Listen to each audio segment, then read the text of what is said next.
So, welcome to the sixth episode of Teaching in a Digital World. Tonight's topic is on digital citizenship, as this week is proclaimed Digital Citizenship Week by Governor Houston. So, we're going to give people a few more minutes to get logged on. It's just now 7 o'clock. But while we're waiting, please introduce yourself in the chat box while we're waiting if you haven't already done so.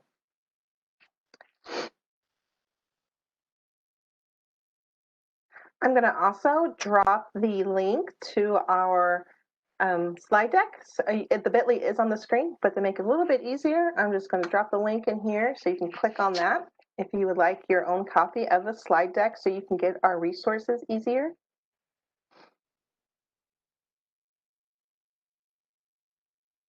Hello, Emily. Emily will be doing an episode on assessment in a few weeks. Emily and Robin Conti. Hi, Judy.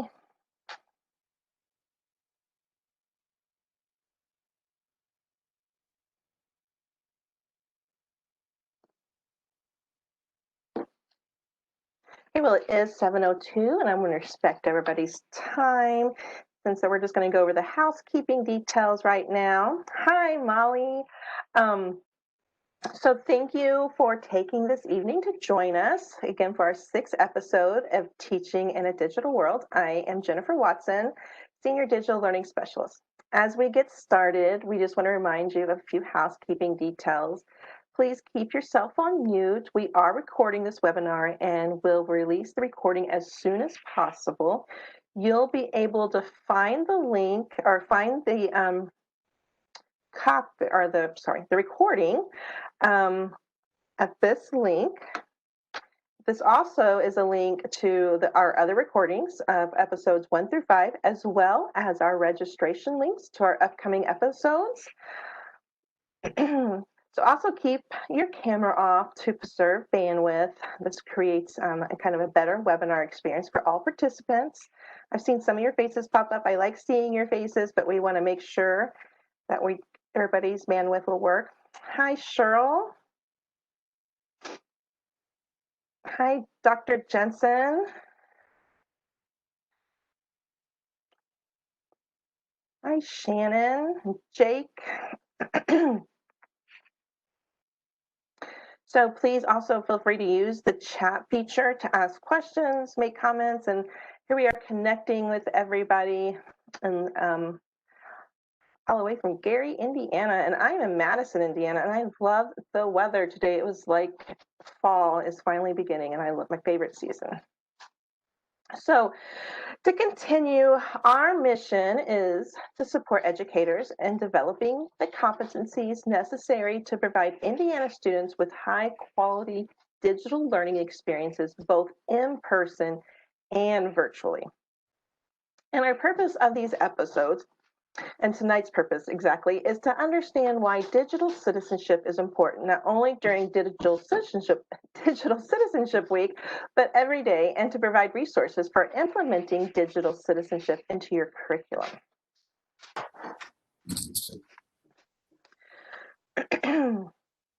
So to get us thinking about this topic, we're going to create a collaborative word cloud. So complete this phrase. When I hear the words digital citizenship, the first word that pops in my head is our word cloud that we were actually working on. I'm going to, you're not going to be able to see my screen, so I'm going to drop it so you can see the cloud in the chat. If I can find the chat now that I am, yeah, they have changed this around. Oh, there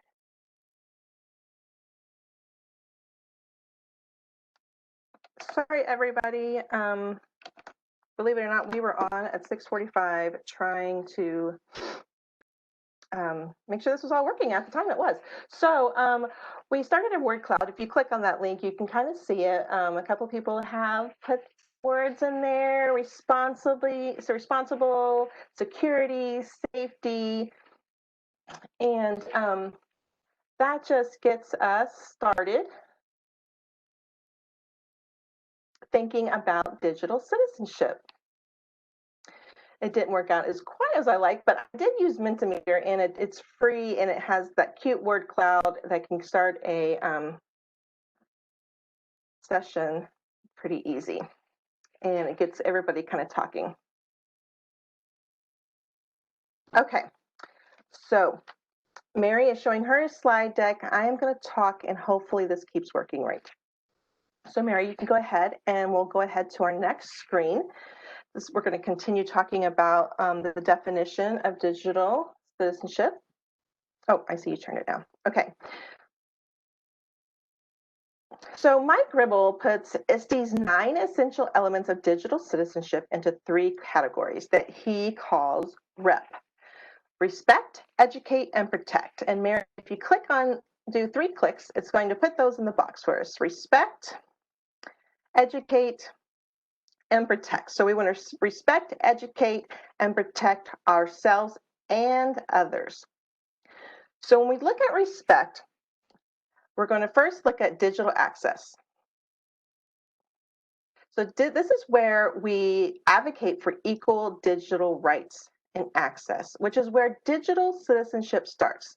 Not everyone has the same opportunities with technology, whether the issue is physical, socioeconomic, or location. Those who have more access to technology need to help those who don't. And if you weren't aware, this month is also Digital Equity Month as well. And we have information on that on our website. The next is digital etiquette. These are the rules and policies, but they aren't enough. We need to teach everyone about appropriate conduct online. Students need to understand how their technology use affects others. Remind them that there is a person on the other end of their text, tweet, comment, or post. And the next under respect is digital law. It's critical that users understand it's a crime to steal or damage another's digital work, identity, or property. The ease of using online tools has allowed some people to still harass and cause problems for others online. Students need to know they can't take content without permission, or at least give credit to those who created it. If you haven't read Copy Righteous by Diana Gill, it is a great book also written for Indiana educators. Diana is an Indiana educator, and it's really a great book for copyright use while creating engaging classrooms. That's great for teachers if you haven't had a chance to read that. So under educate, we're going to start with digital communication. With so many communication options available, users need to learn how to make appropriate decisions. Knowing when and where to use technology is important. Using email, text, or social media may not be the best method for interacting with someone. Students need to think about the message first, then the method, and decide if the manner and the audience is appropriate. Next, we have digital literacy. We need to educate ourselves. We need to teach students how to learn in a digital society. Learning happens everywhere, regardless of whether we get our information from friends, family, or online.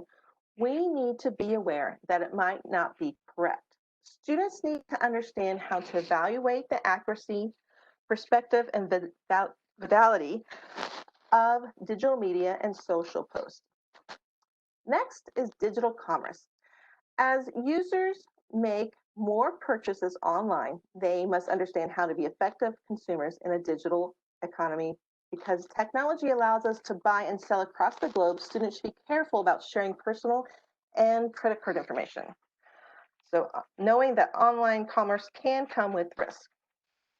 And under protect, we have digital rights.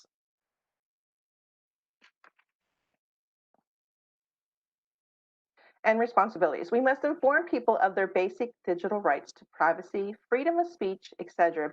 Build trust so that if something happens online, students are willing to share their problems or concerns about what has happened. Students should know who they are friends with on social networking sites so that they can remain safe online. And the next one is digital safety and security. Digital citizens need to know how to protect their information from outside forces that might cause harm. It is everyone's responsibility to guard your tools and data by having software and applications that protect them from online intruders. When we are all connected, everyone is responsible for security. And the last, digital health and wellness. From physical issues such as repetitive stress syndrome to psychological issues such as internet addiction, and nowadays we can say Zoom, too much Zoom, can wear us out, and users need to understand the health risk of technology. There needs to be a balance between the online world and the real world. And students and we need to establish limits with technology and spend quality face time with friends and family, even though we know during this pandemic that has been a little bit more difficult. So technology has been a nice rescue to that. So on our next slide, Mary, if you turn it, I'm not sure how we're going to do this, but first of all, I want to, so Mike Ribble says that, excuse me, I have to get my slide switched now. Digital citizenship is the norms of appropriate, responsible technology use. So it kind of sums up everything I went over, because digital citizenship is a complex topic with many facets. We need to make sure we help students understand the issues that might occur online, while also stressing the positive impact of technology. Because like I said, it does have positive impacts as well. We wouldn't be doing this webinar if it didn't. I mean, this is one of the many great positive things we can do. As many educators know, most students want to do the right thing and will if they know what that is. So we're going to show you some resources to help show your students what is the right thing. Now this is the part, Mary, we go to the next one, how I'm going to show Nearpod. Actually, I know what I can do. I had this all set up on my computer. Sorry, guys. But I'm going to drop a link in here because if you haven't heard of Nearpod, this is a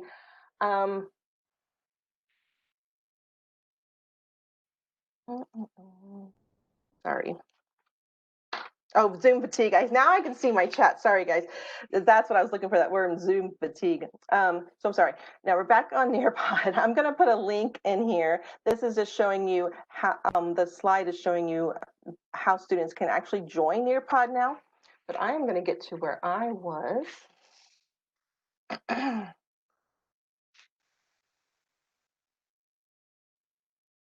Okay.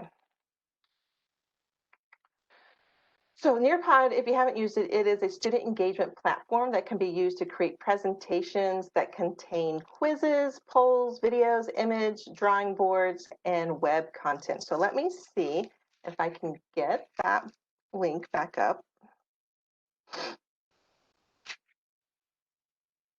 And then I will, you'll be able to see it from a student perspective. That's, Mary, I'm not sure if you, see, that's what I'm trying to figure out, because I can't share my screen to show everybody now.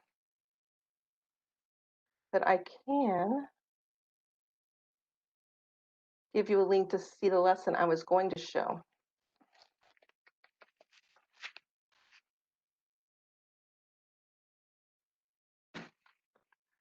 Let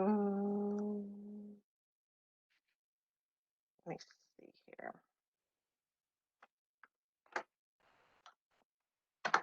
So if you click on this link, this will actually take you to one of the lessons. But Nearpod has so many pre-made digital citizenship lessons, and that's what I wanted to show you. So it's very nice that it does integrate very well with Google, Remind, Teams, and now it does with Zoom as well. But if you click on that link, you'll see this is what it looks like from as a student. And what's nice with Nearpod is that it does give you the objectives and what their mission and what the outcomes should be when you're working with their pre-made slides. And also, now right now with me, it's asking, this slide is a collaborative board. Would you like to approve student comments before they're posted? I'm going to actually put no, because I trust you guys. So if you want, if you're logged on to that link and you see that in your own words, define digital citizenship, this is almost like a Padlet board that is built in.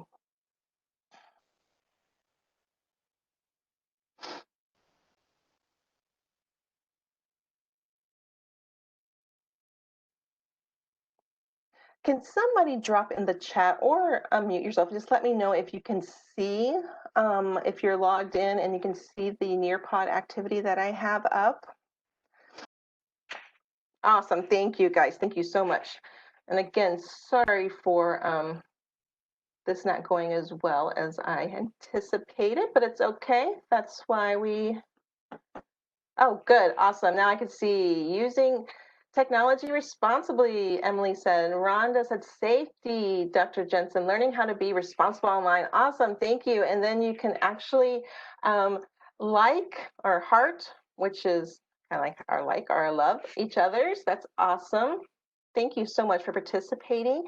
So this is a nice little activity. So even if you don't want to actually put anything on there, if you click, it's nice to see how Nearpod looks. So I'm going to keep going and I'm going to go to our next slide. And it, again, this is telling us, oh, not that slide, Mary. Sorry. I'm sorry. That we're still looking at Nearpod. We're just looking, if you're looking at it from a student perspective, you can see that Mike Ribble says, again, digital citizenship is the norms of appropriate, responsible technology use.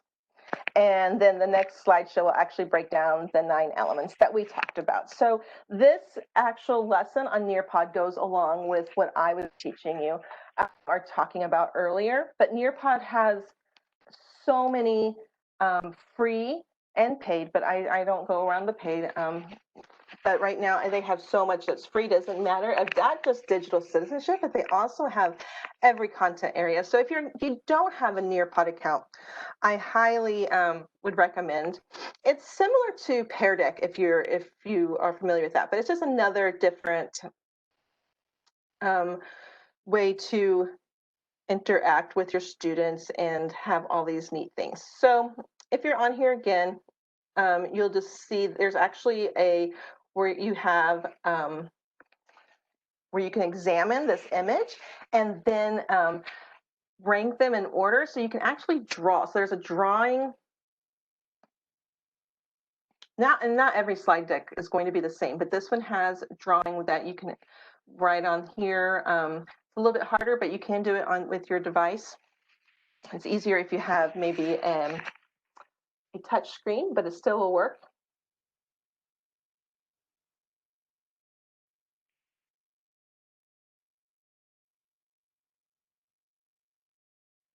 And I can actually now, when I'm looking at it, I can see on the teacher side who has actually started and is in progress. Rhonda and Judy and Jennifer Jensen are all in progress. So that is nice on my side. So because this Nearpod, you can actually do it also, I messed up on telling you guys this, that it can be done with synchronous and asynchronous. So right now we're doing it together, but you can also make it so it's student paced and assign it to them and then go back and look at it. And so now I just refreshed it and I can see that Dr. Jensen submitted hers and Carly is in progress.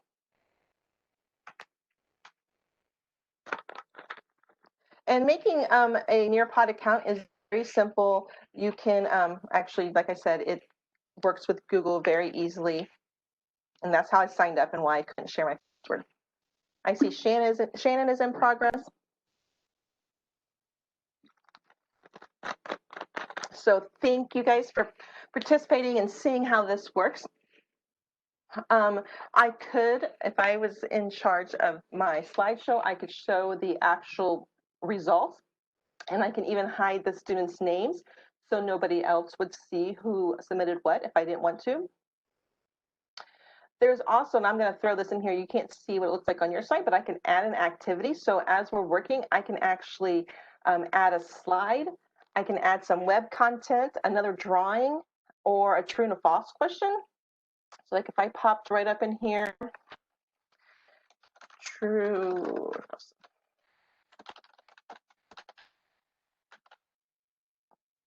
So I added a true and false question. It's thinking if it's going to share it with you guys. Oh, thank you, Thomas, for putting Pear Deck on there. I don't know if the true and false question came through or not, but that is go ahead and end this activity, that part. I also, now that I went back, I can see Carly submitted and Judy submitted. So this is really nice on my side, what I can see. I'm sorry that you guys can't see what I see right now. And again, there's just more information, and then there's some little quizzes on here. This one, has there ever been a time where you regretted a post, text, photo, or video to digital media? So that's what should be showing up if you for Cheryl, Shannon, Carly, Molly, Judy, Rhonda, Thomas, Emily, and Jennifer. And Thomas is saying, yes, I have too. So I really like how this is interactive, and that for students and teachers, if we're doing it synchronously.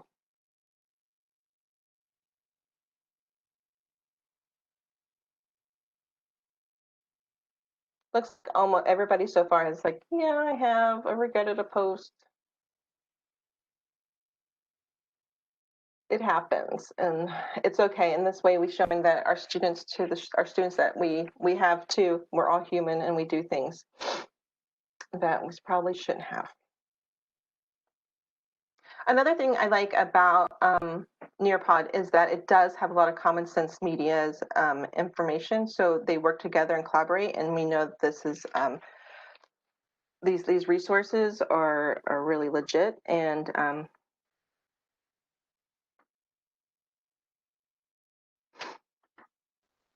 if you're using actually, if you haven't heard of Common Sense Media, I think I'm gonna have a link for that to show you here in a minute also.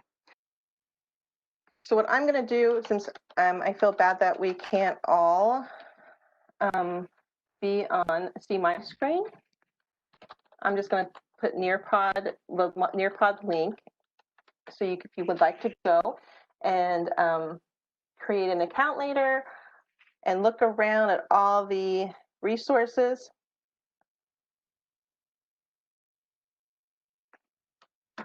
Awesome. Thanks, Melissa. So there is Nearpod. You can actually create an account and work in there and check out all the cool resources for digital citizenship and for other topics and content. So we'll move on to our other resources, and this should be a little bit easier because on the next slide, because Mary, you'll be able to click on these as I talk about them. And then that should hopefully open up and work for you. So the first one, I said Common Sense Media works with Nearpod on some of their lessons. So awesome, it's working. So I have those linked in the slide deck, and if you need the link to the slide deck again, I can throw that in there for you as well. But Common Sense Media has a comprehensive digital citizenship lessons. They are aligned to ISTE. That's the word I was looking for earlier. Okay, I had a question on chat. When it says you need to share your information in order to connect, what are they looking at? I think they're looking at if you're doing it through Google, you know how when Google, you're signing up with Google and it says we're going to look at your information, and it kind of gives you that, it tells you, that's what they're looking at, just like it's going to integrate with all your Google information. Okay, so sorry. So we're looking right now at Common Sense Media, and if you scroll down, Mary, it has where you can see a lot of different lessons. Thank you. That are K through 12, and they have lesson plans, and they include objectives and how long each lesson should last, and all the resources for the lesson. In addition, you can download or print these. They have 8 curriculum topics with 5 lessons per grade level, and some lessons are covered in multiple topics. And you can see there they have ed tech reviews and wide open school, but I'm looking at the digital citizenship one right now. Thank you. There we go. And so they see how it's broken down in different grades. and they're ready to teach lessons to address the changing needs in the classroom for digital citizenship. Thank you, Mary. Click on grades 3 through 5 so you can get an idea. And it tells you, you can see which element it falls underneath. And this is grade 3. And I think if you scroll down, you'll see grade 4 and grade 5. So this is pretty nice as well. All the way from cyberbullying to finding media balance, and created for that grade level. Thank you. Okay, so we'll go back to our slide deck and we're going to click on Dig Commit. If you haven't seen Dig Commit, it has a collection of resources that include BrainPop, Newslia. That Newslia actually offers articles specific to digital citizenship. And if you're not familiar with Newslia, every article is published at 5 reading levels, and it does sync with Google Classroom as well. A resource on here that I had not seen before until recently is it's also listed as Facebook Digital Literacy Library. And if you scroll, Mary, you might be able to see that. That was just something new that I had never known about. But it was developed by experts to help young people develop skills needed to navigate the digital world, and they are free as well. So that is pretty cool, since I've never seen that Facebook actually created it, but it doesn't take you into Facebook. So when you click on it, you can just see the different lessons that lesson plans that are. Yes, thank you. So this is something that was new to me, and awesome. Thank you, Kathy.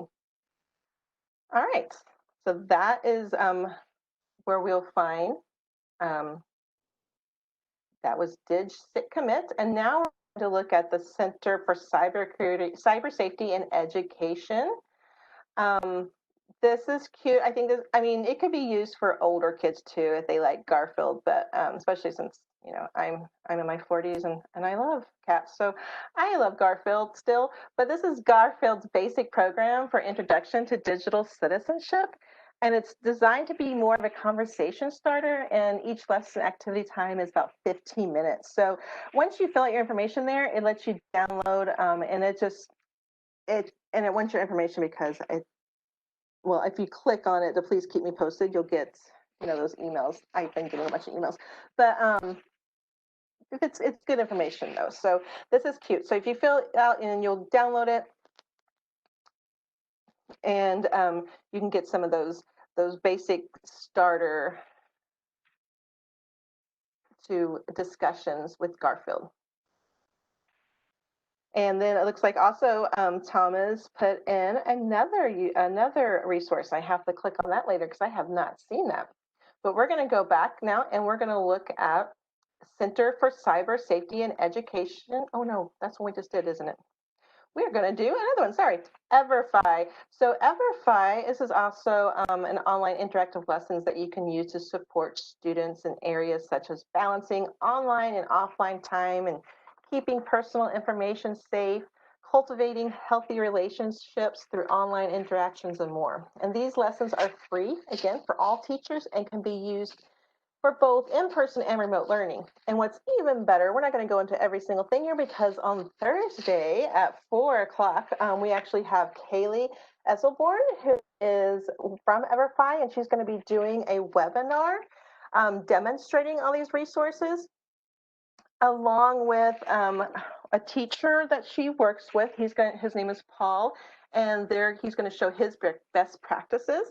So if you're interested in joining us on that, I'm going to put the registration link in here. So and I'll be sharing that again too. But she will go into even more with all the resources that Everfi has to offer us.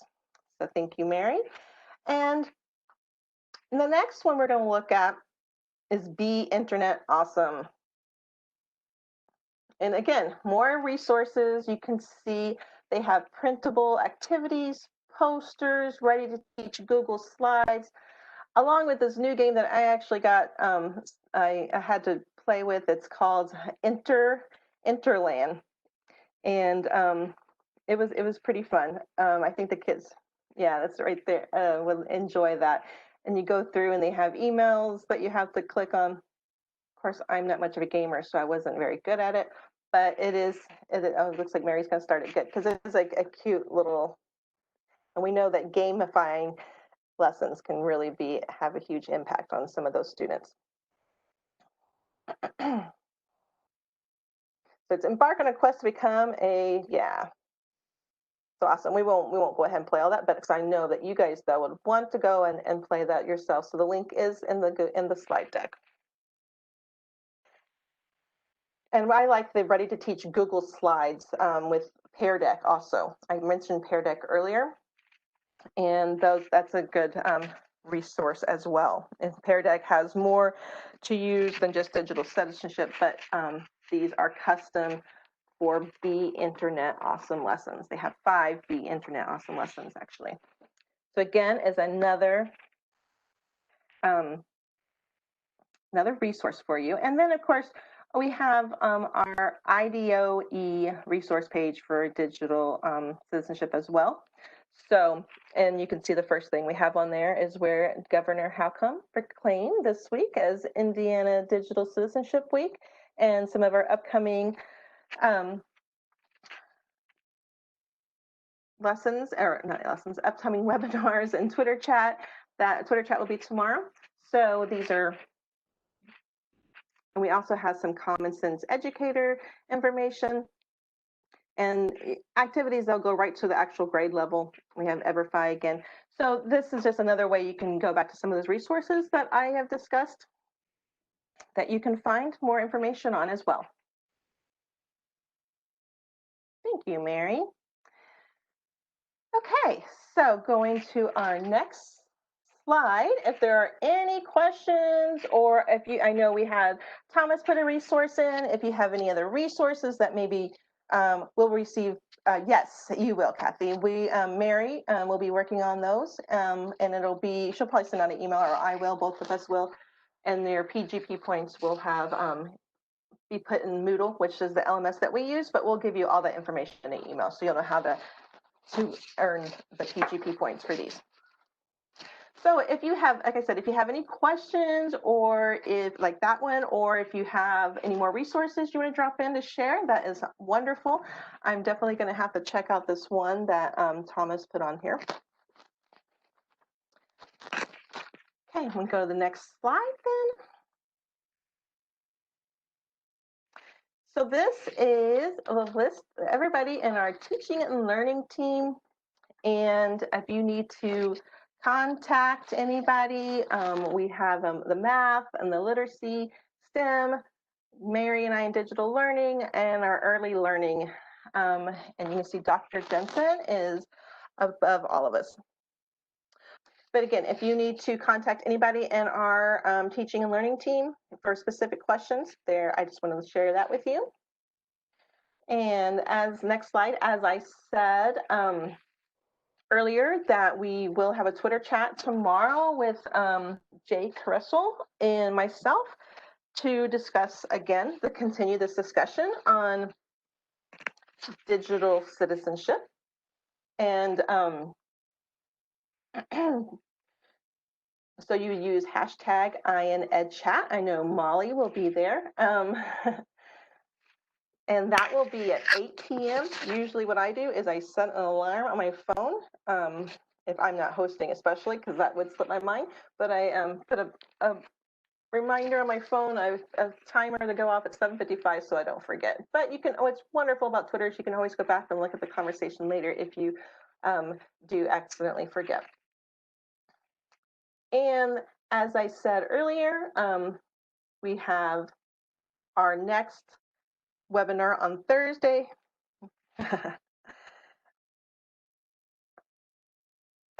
Very funny. Our Molly said since she is over our chat, she has to set an alarm too, and she still does it every week, so that's cute. I know it does help. So as I mentioned, this Thursday at 4 p.m. we have our Everfi representatives supporting student wellness and safety in a virtual world, and we'll see their resources more in depth. And this is the link that you can register for that. their lessons, like I said, are used to support students in areas such as balancing online and offline time, keeping personal information safe, cultivating healthy relationships through online interactions, and more. These lessons are free, like I said, and that's what I love about it, is that it's all free with EverFi. And then some more upcoming episodes. I'll go ahead and plug these as well. On September 29th, we do have Amy Beasley, Lacey Bolin, and Lori Blades, who are from our department and have taught music and PE and health. And they are going to actually talk about related arts in an online environment. And just to make it a little bit easier, again, I'm going to paste this into the chat. So if you would like to register for that, it would be our 7th in the series. And then, as I said earlier, if you weren't on, that October 13th is Redefining Assessment with Emily Bruni and Robin Conti. So that is going to be our 8th episode, and I will also put this link in here, and it's, if you want to register for both of them, that would be awesome. We'd love to have you. And again, you will receive some PGP points for that. I think it's going to be, since this is only an hour, they will be 1, but those do add up very nicely. Then one last thing, the plug, is our book study, which begins on Monday. It's The Perfect Blend by Michelle Eaton. Michelle Eaton is well-known around Indiana. She's a virtual teacher.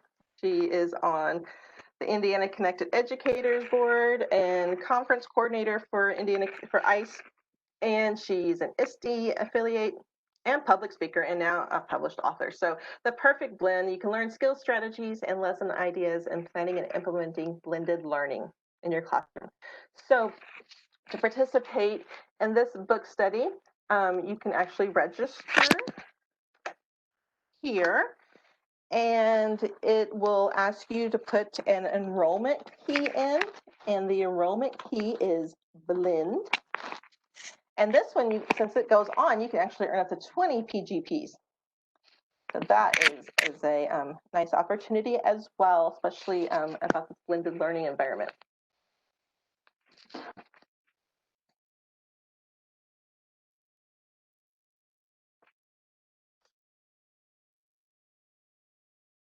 So I want to thank you guys so much for sticking with us.